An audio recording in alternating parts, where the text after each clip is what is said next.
आपकी हिंदी व्याकरण की क्लास है और इसमें आज हम निबंध लेखन के विषय में जानकारी प्राप्त करेंगे कि निबंध लेखन क्या होता है और कैसे लिखा जाता है। तो इसमें मेन क्या पॉइंट होने चाहिए जिनको हमें लिखना है और किस तरह से हमें लिखना है। तो सबसे पहले आता है किसी विषय पर मन में आए विचारों और उसमें संबंधित जानकारियों को लिखित रूप देना निबंध लेखन कहलाता है।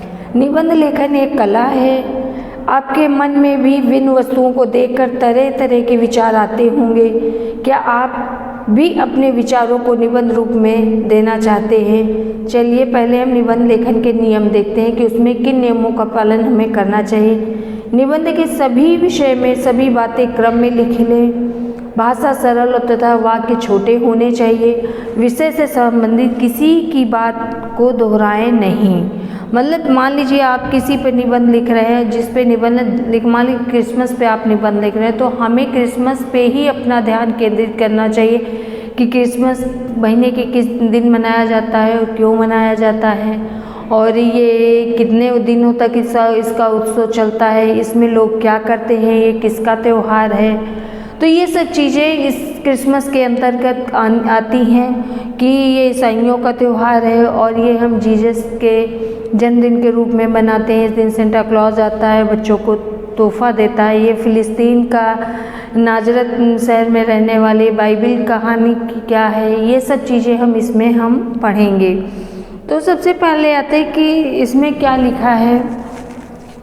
किसी विषय पर क्रमबद्ध और व्यवस्थित रूप से लिखी गई रचना को निबंध कहते हैं। इसमें जो निम्नलिखित बिंदुओं पर ध्यान देना है वो क्या है। वाक्य छोटे तथा प्रभावशाली हों। निबंध लिखते समय मूल विषय पर ध्यान केंद्रित रहो, यानी कि मूल विषय जिस पे आप लिखे, मान लीजिए राष्ट्रीय पक्षी मोर पे लिख रहे हैं आप, तो हमारा ध्यान केवल राष्ट्रीय पक्षी मोर पे ही होना चाहिए कि मोर जो है वो हमारा राष्ट्रीय पक्षी है। भारत प्राकृतिक रूप से अत्यंत मनोहारी और सुंदर देश है। यहाँ पाए जाने वाले प्रकार के पशु पक्षी अत्यंत ही मनोहारी हैं, बहुत ही सुंदर होते हैं। हमारे देश में पाए जाने वाला जो होता है मोर, वो बहुत ही खूबसूरत होता है।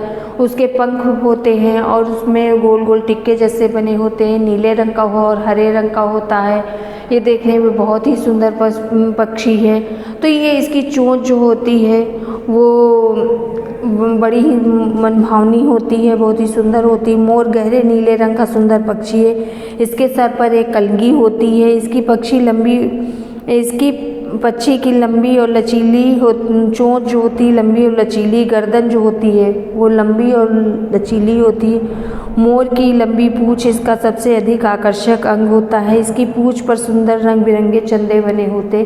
तो इस तरह हमारा जो ध्यान है वो विषय केंद्रित होना चाहिए। फिर है विषय के अनुसार शब्दों का चयन करना चाहिए। यथा स्थान उचित विराम चिन्हों का प्रयोग करना चाहिए। कहाँ पे हमें विराम, पूर्ण विराम लगाना है, कहाँ पे हमें प्रश्नवाचक चिन्ह लगाना है, कहाँ पे हमें अल्प विराम लगाना है। तो इन सब चीज़ों का ध्यान हमें इसमें रखना चाहिए। अब जैसे मान लीजिए आपने लिखा मेरी प्यारी मम्मी, ये मेरा प्यारा हाथी, तो ये दीपावली पे किसी एक विषय पर डाकिया है, रक्षाबंधन है, इसके बीच बीच में हम कोटेशन भी डाल सकते हैं। कोटेशन मतलब कविता के रूप में, जैसे रक्षाबंधन का पर्व है आया, हर बहन का मन हर्षाया। हमारे देश में अनेक त्यौहार मनाए जाते हैं जो हमारे मन को प्रसन्नता से भर देते हैं। रक्षाबंधन हमारे प्रमुख त्योहारों में से एक है। रक्षाबंधन भाई बहन के पवित्र बंधन का प्रतीक है। यह त्यौहार श्रावण मास की पूर्णिमा को मनाया जाता है, इसलिए इसे श्रावणी पर्व भी कहा जाता है। रक्षाबंधन वर्षा का संदेश वाहक बनकर आता है।